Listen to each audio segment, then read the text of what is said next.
Olá, meus amados irmãos, a paz do Senhor. Graças a Deus estamos aqui mais esta semana para finalizarmos o livro de Hermenêutica Bíblica 1. Após algumas semanas de intenso estudo e a despeito dessas aulas que estão acontecendo de maneira remota, de maneira online, creio que os irmãos tenham acompanhado e nós estamos aqui para uma vez mais, juntamente com os irmãos, aprender e também passar um pouco do conhecimento bíblico-teológico que a lição nos oportuniza. Lição esta de número 9, tema da nossa lição, o título da nossa lição é Método Tópico de Estudo. Então, na lição de número 9, nós vamos ter 3 textos e que nós vamos falar sobre o método tópico de estudo. É como que um estudo bíblico temático, né? Eu falei isso na semana passada, que nós temos 3 tipos de sermão. O sermão temático, o sermão expositivo e o sermão textual. E essa parte da lição é uma lição que a gente vai aprender o método tópico de estudo, né? Como a Bíblia, muitas das vezes, ela é lida, e aí as pessoas têm um repertório imenso, um leque imenso para poder ler a palavra de Deus da maneira como achar melhor, ou começando do Gênesis, ou começando do Novo Testamento, ou escolhendo um livro específico. Aqui a gente tem, a partir da leitura, como a gente viu na semana passada, para a gente poder embasar o nosso estudo, a gente também tem esse recurso do método tópico de estudo para nos auxiliar nessa ferramenta de estudo da palavra de Deus. Na lição de número 8 a gente viu um pouco do estudo biográfico, né, pautado na biografia dos personagens bíblicos, e agora a gente consegue perceber, e vamos perceber agora, o método tópico de estudo, correto? Nessa parte cinza, na página 146, vocês vão observar o método tópico ou temático de estudo, ele justifica por várias razões. A primeira, a unidade, coesão e harmonia, tendo como autor o Espírito Santo, a palavra de Deus. A gente já sabe que a palavra de Deus foi inspirada pelo Espírito de Deus aos homens para poderem escrever. Temos a verdade absoluta, pautada para além da física, pautada na pessoa de Cristo, pautada em Deus. O nosso esteio, a nossa base é Deus. A sociedade secular, pós-moderna, né, pós-modernista, na verdade, no desenrolar da humanidade, a gente percebe que não há aí um fechamento, né, um concórdia, uma concordância de que a sociedade acha que exista uma verdade absoluta. Para eles a verdade ela é relativa. Para nós não. Para nós a verdade ela é absoluta. Antes de eu continuar esse texto de número 1, que fala sobre o método tópico de estudo, eu quero chamar vocês para uma palavra de oração. Soberano Deus, eterno Pai, continua conosco e nos guia, Senhor, nesta reta final deste livro, abençoando os irmãos que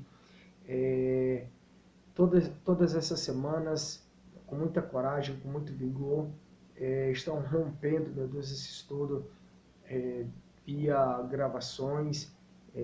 Não podemos estar ali no presencial, mas louvamos a Deus pela vida de cada um deles. Continua conosco em nome de Jesus. Amém. Certo?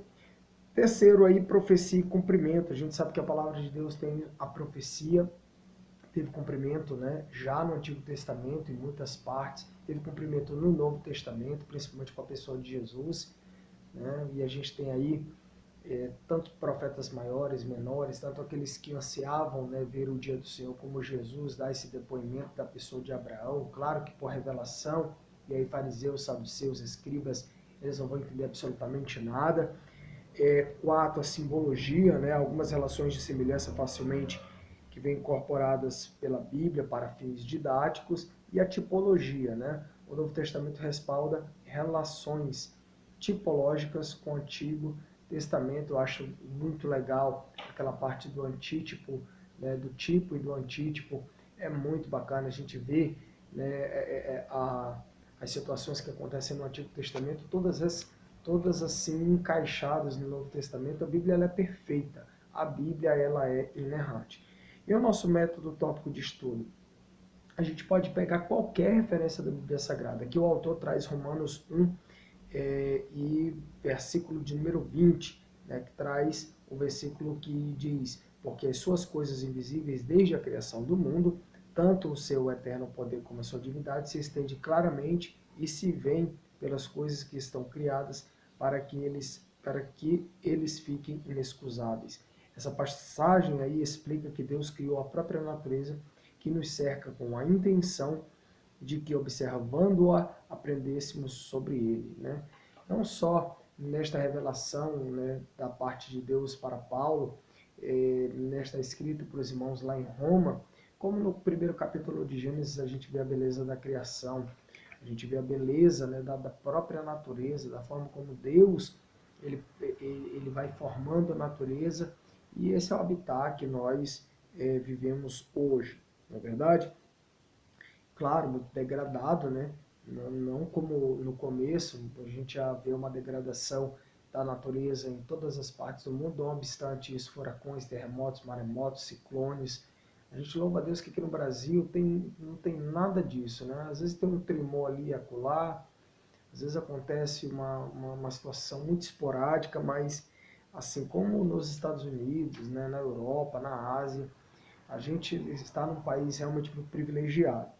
Correto? Então, qualquer tópico tratado ou mencionado na Bíblia é um tópico possível de ser estudado. Se a gente vai estudar sobre a natureza de Deus, né, uma questão aí deontológica, né, uma questão da teologia de Deus, se a gente vai prescrutar, né, as questões mais transcendentes, a gente pode estudar a partir de tópicos, né, que vai realçar aí, ou que vai ressaltar, melhor dizendo, a imagem, a grandeza e a beleza de Deus. Então há diferenças, haverá grandes diferenças na quantidade de informações disponíveis sobre os vários tópicos da Bíblia.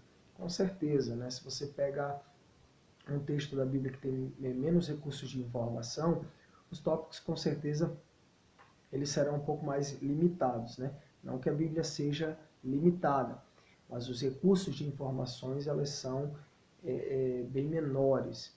Na verdade, eu sempre digo, ou melhor dizendo, disse nessas aulas anteriores, se você pegar a vida de Moisés, ele tem um leque, né, de informações muito maior, por exemplo, do que o profeta Abacuque, né? E de outros personagens também muito, com histórias, né, registradas na Bíblia bastante pequenas. Então, há uma grande diferença nisso, certo? Um estudo longo e completo será feito mais facilmente se tivermos acesso a uma concordância do dicionário bíblico. É muito importante os irmãos terem, né, assim, livros, recursos, e que os irmãos tenham gosto pela leitura, né? Às vezes você está ali no teu ambiente de trabalho, tem uma folga, né? Hoje o que as pessoas fazem? A folga é o celular, não é verdade? A gente está 24 horas ligado nesse negócio do celular, por quê? Porque a gente trabalha, porque a gente estuda, porque a gente resolve alguma coisa, porque fala com a família, né? E isso tira muito tempo da gente. Ontem eu estava no escritório e uma mulher pegou e disse assim que estava com saudades, né? Eu trabalho no escritório de direito previdenciarista e ela estava indo lá para ver a questão da aposentadoria dela. Ela estava falando com uma pessoa, quando eu escutei que há alguns anos atrás, né, ela, eh, ela sente falta de, às vezes, conversar com o vizinho, de, às vezes, fazer as coisas que ela fazia um pouco mais na infância, porque as pessoas se falavam, né, mais, se conversavam mais. E com o avanço da tecnologia, ela nos tornou assim um pouco mais mecânicos, né? Um pouco mais frios até. E ontem eu estava assistindo uma entrevista do ministro das Comunicações que ele falou que o 5G está chegando no Brasil e o que a tecnologia 4G fez por nós, né, por pessoas físicas, né, que é a gente conseguir fazer isso que eu estou fazendo, gravar uma aula para os irmãos lerem, ou a gente poder ligar, fazer uma ligação de vídeo, né, enfim, comprar comida pelo celular, esse tipo de coisa, o 5G vai fazer pelas empresas, né, então não se assuste se daqui a alguns anos os irmãos começarem a ver já aqui no Brasil, porque isso na Europa já tem, em Dubai já tem, carros, por exemplo, que não precisa de motoristas, né? Algumas profissões vão acabar sucumbindo à tecnologia. Em hotéis no Japão já não existem mais assim um recepcionista, um ser humano, ali é um androide, né? Um androide com a semelhança perfeita de um ser humano, porque está gravado no banco de dados daquele androide todo e qualquer tipo de resposta que alguém possa chegar ali e pedir um quarto. Parece ser uma coisa muito distante de nós, porque o Japão está do outro lado do mundo, mas isso já é uma realidade. Então a gente precisa compreender, eu acabei abrindo um parêntese aqui, para a gente entender que a palavra de Deus ela vem se cumprindo. E é interessante a gente tomar gosto pelo estudo da Bíblia, né, se esmerar, ler um pouco mais, comprar alguma concordância, uma teologia sistemática, uma coisa que nos leva não a ser um teólogo bobo, não a ser aquela pessoa que quer ficar discutindo, né, pelo a torta e a direita, mas uma pessoa que tenha gosto pelo aprendizado, né, da leitura. Eu achei interessante que o autor colocou que um homem estava fazendo um estudo da pessoa do Espírito Santo da Bíblia inteira. Então, esse é um trabalho de uma vida inteira. Bem aqui no corredor, eu tenho, daqui da minha casa, eu tenho uma coleção, né, uma das que eu mais gosto aqui da minha pequena biblioteca, que é do Champlin, né? E assim, ele comentou a Bíblia toda, de Gênesis 1 em 1 até Apocalipse 22 e 21, se não me engano, né? Ele comentou versículo por versículo. É uma das obras mais assim, impressionantes e gostosas e legais que eu tenho e gosto, sempre consulto, sempre estou estudando, sempre estou lendo, mas foi um trabalho da vida inteira deste homem de Deus. Correto? Na verdade, em estudo tópicos curtos, é melhor fazermos a nossa própria leitura em busca de ocorrências e tópicos. Ele fala isso porque, muitas das vezes, as pessoas também estão viciadas em ir na internet e já pegar tudo pronto. E, às vezes, a gente fazer o nosso estudo, pegar a nossa biblinha, né, e lendo, né, e pontuando, e marcando, isso também é uma prática muito legal. Tá bom, meus amados irmãos? Texto de número 2 vai falar sobre os exemplos de estudos tópicos. Dá uma olhada aí na página 148 e você vai ver tópico de natureza, que ele vai citar a questão dos pardais, o tópico teológico, que é a natureza de Deus, nessa teontologia, né, esse estudo da teologia mais aprofundada na pessoa de Deus, e aí ele vai fazer aqui o combinado com o Abacuque e vai colocar as referências e as observações. É muito bacana, vocês podem acompanhar aí, ideais para o estudo adicional. Então, o texto de número 2, ele está respaldado nisso, e aqui na parte cinza a gente tem um método tópico e um modelo epigenético. O que é isso? Ao tratar de uma análise teológica, né, o Henry A. Birkler cita a teoria epigenética. O que é isso? Segundo a qual a revelação divina pode ser comparada a uma árvore. Olha que interessante, né? Que, desenvolvendo-se a partir de uma semente, primeiro se torna uma plantinha e depois ganha ramos e frutos. Uma árvore em crescimento tem todas as características de árvore, não se podendo falar em inferioridade ou desconexão entre estágios, mas sim em progressão. Com efeito, o modelo epigenético de análise teológica está em consonância com o conceito da revelação progressiva, que enxerga a Bíblia como uma revelação escrita de Deus intervindo no curso da história, sem contradição alguma e progredindo conforme os desígnios do Senhor, tal como o organismo vivo. O que é o modelo epigenético? O modelo epigenético é um modelo de estudo, né, de uma análise teológica a partir, por exemplo, de uma analogia em que você vê a Escritura Sagrada como um modelo de progressão. Aí ele cita a questão da árvore, né? Que a árvore ela é plantada, ela vai crescendo, né? E quando ainda ela é pequena, ela é árvore, né?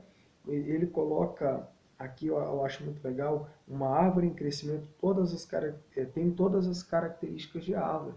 Não é porque ela está em crescimento que ela ainda não é árvore, né?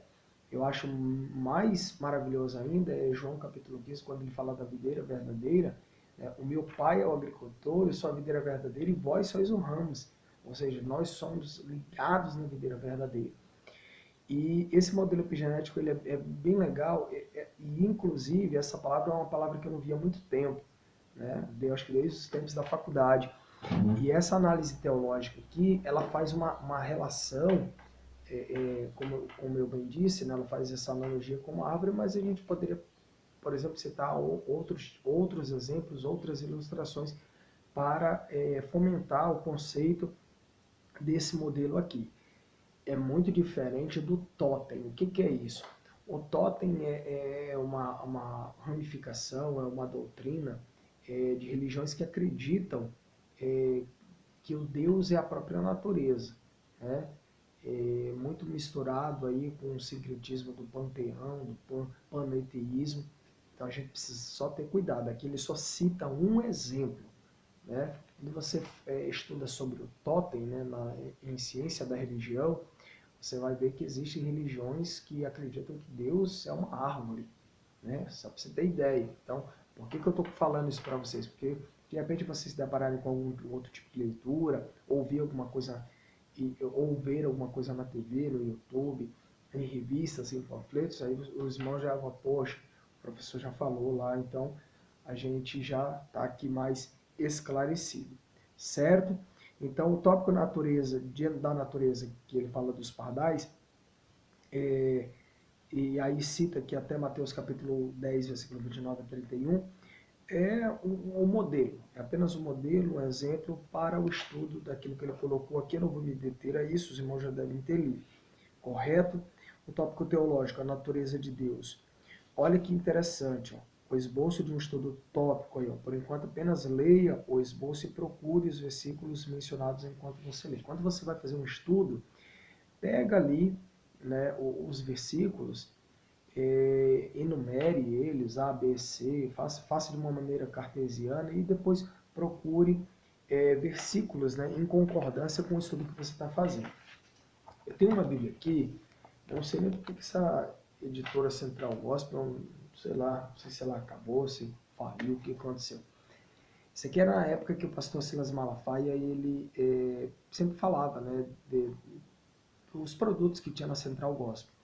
E aí eu me fiz comprar, né, a Bíblia de Estudo, Temas em Concordância. É muito legal, parece aquelas biblionas de antigamente, né? Mas é exatamente isso, metade dela é Bíblia, metade é concordância. Por quê? Porque às vezes eu quero pegar um tema aqui, e dentro desse tema eu tenho vários versículos correlatos ao tema, né?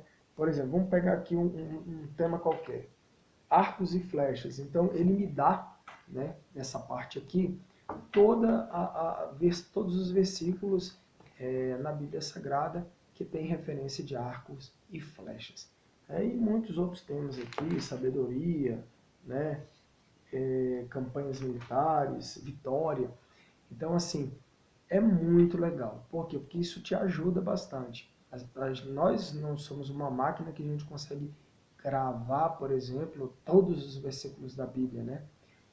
Mais de 31 mil versículos que a Bíblia tem. Então, é muito legal você ter ferramentas que te ajudam no estudo da Bíblia Sagrada. Eu, assim, sou muito admirador de homens e mulheres de Deus que são simples, humildes e que pregam o Evangelho de maneira muito simples. Às vezes é aquele irmão que não tem recurso nenhum. Mas aquele irmão que não tem recurso algum, mas que prega a palavra de Deus com muito zelo, com muita dedicação, às vezes é o próprio contexto da vida que o faz assim. Às vezes ele é um trabalhador braçal, às vezes ela ali é uma costureira, ela é uma pessoa até do lar, né? Teve pouca instrução, mas é uma pessoa aplicada à Bíblia Sagrada. Eu conheci um homem na minha cidade, um irmão, eu admiro muito ele até hoje. Ele é um homem muito simples, ele só tem a 4ª série, né? Mas ele conseguiu vencer na vida, tem alguns imóveis que aluga, né, lá naquela cidade, aceitou Jesus, né, há muitos anos atrás. Há pouco tempo ele terminou a ETAD, há pouquíssimo tempo, mas passou a vida inteira trabalhando, né? Mas quando ele pregava, antes dele ter a idade, Deus usava na simplicidade dele. Aí ele fez, depois de muitos anos, né, agora que ele atingiu uma certa idade, eu não sou tão velho assim, tá? Tô contando porque é da história, da amizade que a gente tem, a história que ele já me contou. Então, assim, ele chegou numa certa idade, que tecnicamente já está aposentado, né? Por conta graças a Deus, das coisas que ele tem, dos recursos, do dinheiro, do salário que ele tem por causa dos imóveis alugados. E aí, eu sou suspeito em falar, porque pela nossa amizade, eu que incentivei ele a fazer tarde, muitas das vezes nas nossas conversas, nos nossos cafés, e ele topou, fez a tarde, terminou, continuou, né, pregando, dando aula na escola dominical, mas um dia ele falou para mim, olha, depois que eu fiz esse curso aqui, me ajudou mais. E por que eu não fiz ele antes, né, lá atrás? Porque isso poderia ter aberto mais a minha mente. Eu sempre costumo dizer, né, os irmãos, a irmã Maria Antônia, o pastor Júlio, todos que estão aqui envolvidos na equipe da ETAD, que estudar teologia, estudar a Bíblia, de maneira sistemática, como nós estamos fazendo aqui. Então, Deus abençoe a tua vida, vá até o fim desse curso, né, que você vai ver o quanto vai agregar, vai ajudar, né? A mente que ela recebe um novo conhecimento, ela nunca mais ela volta ao tamanho original, né? Já dizia um autor desconhecido. Ideias para o estudo adicional. Nas duas subseções que você acabou de ler, né, tanto lá na questão da natureza, tanto no tópico dos pardais, demos o exemplo de dois tipos de estudo tópico, né, bem diferente um do outro. O primeiro exemplo, um breve estudo sobre pardal, e o segundo aí representativo a pessoa de Deus, né? Primeiro falando da questão da natureza e o segundo já falando da natureza de Deus, né? Da pessoa de Deus, da teontologia, dessa teologia, desse estudo de Deus. Ao estudar tópicos desse tipo, utilizamos os mesmos passos descritos na próxima sessão desta lição. Além disso, notamos especialmente as qualidades do tópico que o tornam apropriado ao uso como ilustração, símbolo ou algo mais. Ou seja, a ilustração de uma verdade retrata essa verdade de um modo que a torna mais fácil de entender. Está dizendo aqui que ilustrações dentro do nosso estudo tópico nos faz compreender, às vezes, melhor determinadas lições, né? Outros possíveis tópicos da natureza podem incluir luz, água, grãos, ervas e etc. Acho que o texto 2 está bem falado, está bem explicado. E agora nós vamos para o texto de número 3, que a gente vai falar sobre o procedimento para o método tópico. Primeiro passo aí, alistar as ocorrências. Segundo, classificar em categorias. Terceiro, examinar o contexto. Quarto, resumir cada categoria. Passo 5, comparar as declarações resumidas. Passo 6, resumir todo o esboço. Evangelista Mel, que está difícil para mim. O livro de Hermenêutica Bíblica não é um livro difícil, não estou conseguindo entender muito. Meu irmão, para, respira, pensa. Vamos falar sobre João 3,16. Qual é os passos que eu preciso dar para eu fazer, por exemplo, um esboço, para eu pregar? Mas, meu, que é necessário fazer esboço para eu pregar? Tem gente que prega sem esboço. Tá, vamos retirar a pregação, vamos colocar o estudo bíblico. Suponhamos que você foi convidado para dar um estudo bíblico lá na tua congregação. No estudo bíblico, meu irmão, você vai ter que ter uma referência. A não ser que você é muito bom de cabeça e aí eu respeito você. Mas querendo ou não, até na tua cabeça vai estar as coisas de maneira cartesiana, né, pontuais, A, B, C, 1, 2, 3, 4, daquilo que você vai falar. A não ser que você faça uma salada na tua pregação, no teu estudo bíblico, né? Lê lá o versículo lá de Apocalipse 21:15, e aquele que não foi achado escrito no livro da vida foi lançado no lago de fogo. Aí começa a falar de Noé, de Daniel, de Ezequiel, de não sei o que, não sei das quantas. Aí, meu irmão, é uma salada total, porque você, né, saiu de um versículo que dava para você destrinchar da revelação que Deus deu para João e saiu aí falando um monte de coisa. Eu não estou dizendo que citar pessoas na tua pregação, no teu estudo bíblico é errado, não tem nada a ver, isso aí pode ser feito. Mas a gente precisa ter o cuidado, né, de falar do versículo em apreço que a gente vai fazer, e nos nossos esboços a gente precisa cumprir alguns passos. Se você é como eu, que gosta de fazer esboços, então nós temos o passo 1, alistar as ocorrências, ou seja, nesse passo aí, faz um esboço textual semelhante àquele do estudo biográfico visto na lição anterior. Ele deverá ser realizado sempre que se fizer um estudo temático. Deve-se escolher um tópico e, então, selecionar um livro ou uma passagem das Escrituras, pegar um lápis, um papel, né? E aí começar a alistar as ocorrências. Na leitura, cada vez que se encontrar alguma informação sobre o tópico, deve alistar a referência junto com a informação. Por exemplo, João 3,16. Deus amou o mundo de tal maneira. Vamos alistar todas as ocorrências onde prova o amor de Deus no Novo Testamento, naquele livro, naquela passagem. Né? Não podemos simplesmente isolar o versículo 16 do capítulo 3. Vamos pegar o contexto inteiro, como a gente já estudou nas lições anteriores. Né? Uma coisa também interessante, necessário ter cuidado de novo com os textos prova. O que é isso? Muitas das vezes alguém pega um texto, né, um emprego dos chamados textos prova tem o seu lugar na teologia sistemática? Tem, na homilética tem, na pedagogia tem, mas atenção, é necessário adotar cautela para que não haja desconsideração pelo contexto. Eu não entendi nada. Você vai pregar uma palavra, você tem que colocá-la dentro do contexto, meu irmão. É por isso que existem as heresias, e ele fala aqui nessa parte cinza, aqui nas páginas 152 e 153. O camarada faz uma heresia por conta de que ele isola uma passagem e ele desconsidera completamente o contexto dela. O que é o contexto? É o versículo dentro de todo o capítulo, por exemplo, ou de toda a passagem. Vamos pegar aí uma passagem, Lucas capítulo 15, do versículo 11 a 32. É a passagem ali da parábola do filho pródigo. Capítulo 15 do Evangelho de Lucas é conhecido como o capítulo das coisas perdidas. Aí você tem a dracma perdida, você tem a ovelha perdida e você tem o filho perdido. Do versículo 11 ao 32 é a história só do filho pródigo. Então, se você for pregar qualquer versículo dentro desse texto, né, de 11 a 32, você tem que contextualizar ali. Né?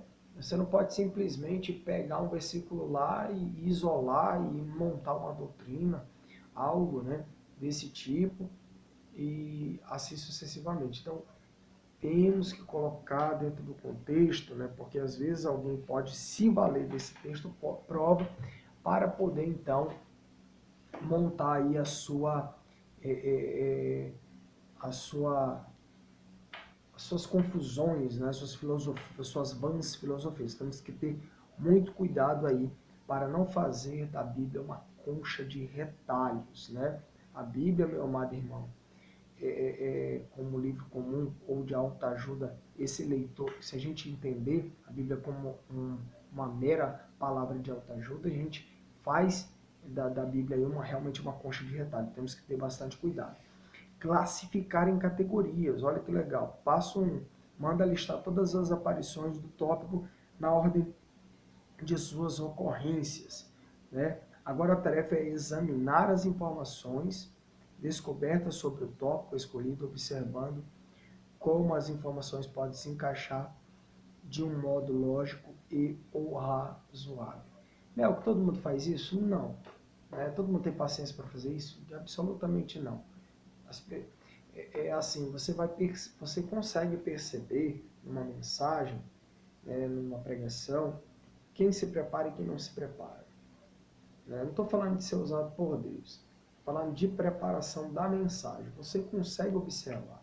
Você sabe se o pregador está perdido. Né? Você sabe se o professor ele não estudou a lição. Você sabe se o professor ele se dedicou ou não a esse estudo. Né? Então, assim, a gente consegue perceber sim. E quando a gente faz esse tipo de estudo, né, seja textual, biográfico, seja expositivo, seja temático, a gente precisa realmente nos dedicar. Olha, meu amado irmão, qualquer médico que você vai aí, os camaradas estudam, se especializa, os camaradas leem. Você vai consultar um advogado, o camarada está lendo, está lá a Bíblia do Direito Vade-Mecum desse tamanho, o camarada está consultando, está lendo a legislação o tempo todo, que a legislação está sempre mudando, né? O camarada está em cima da mesa dele, a Constituição Federal não é de enfeite, o camarada está lendo, está estudando, está se especializando. Aí a gente quer fazer as coisas de Deus de qualquer maneira, nós não temos excelência no fazer as coisas, né? Temos preguiça, achamos que deixa esse negócio para o outro lá, não queremos fazer, mas Deus quer nos usar.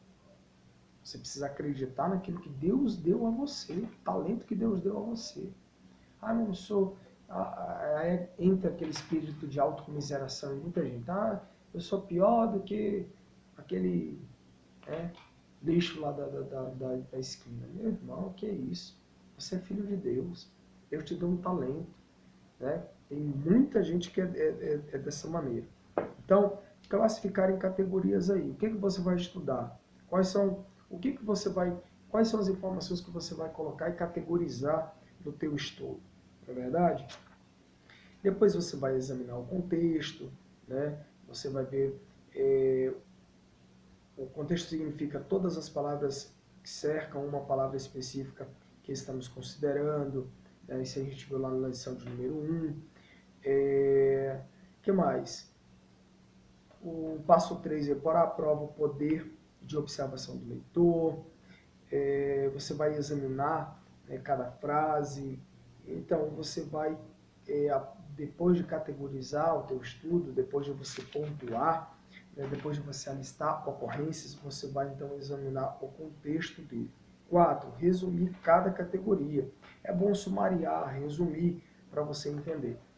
Eu falei para vocês, não gosto, rapaz, de negócio de fazer resumo. Mas em direito constitucional tá lá 30 páginas que eu tenho que ler e tenho que resumir sem dó e nem piedade. O que é que o professor quer? Ele quer o sumário, ele quer que eu reduza as informações de uma maneira que eu consiga compreender. Não é verdade? No passo 4 aí, ó, a gente resume cada uma do modo mais curto possível, né? A gente vai pontuando. Dá uma olhada aí na página de número 150, lá na observação, em que você tem aí capítulo 1, versículo 2, né? Aí você tem aí um dizer sobre a questão de Abacuque, sobre a sua temática, né? Ou seja, ele deu uma resumida dentro daquilo que ele está propondo, né? Se o quarto passo é sumariar cada categoria, por exemplo, se o tópico é ovelhas, deve-se declarar de forma condensada todas as observações concernentes a ovelhas como animais.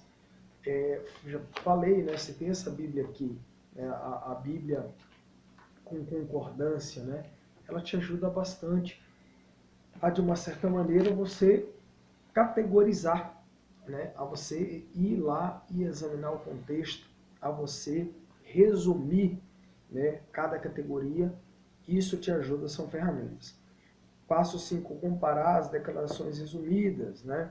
Passo 5, não é primordialmente uma etapa de escrita, mas de olhar e pensar. É o momento de considerar o que emergiu do estudo e de meditar sobre a verdade nas escrituras sagradas. Né?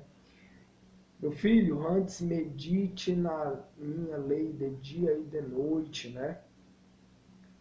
É o que Deus fala, capítulo de número 1, versículo de número 8, a Josué, né? Medita de dia e de noite. Pega e abra sua Bíblia aí em Josué, capítulo de número 1 e versículo de número 8. Eu gosto dessa passagem, é uma passagem que nos motiva, né? Tal como Josué foi motivado a liderar, né, aquele povo que depois da grande liderança de Moisés, tinha, né, em suas mãos uma árdua missão que era conduzir aquele povo. E eu estou falando para homens e mulheres de Deus.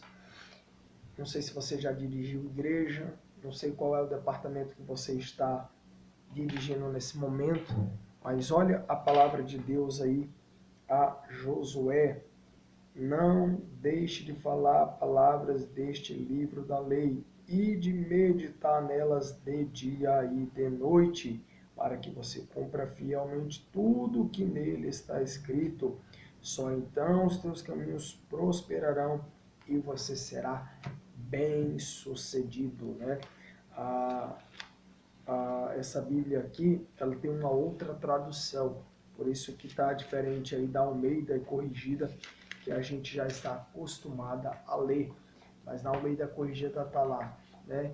Antes medite na lei de dia e de noite, não é verdade? Então, meus amados irmãos, nós precisamos encarar de frente como Josué encarou, né, o seu grande desafio. E às vezes é um grande desafio a gente trazer uma mensagem de Deus para o povo de Deus, não é verdade?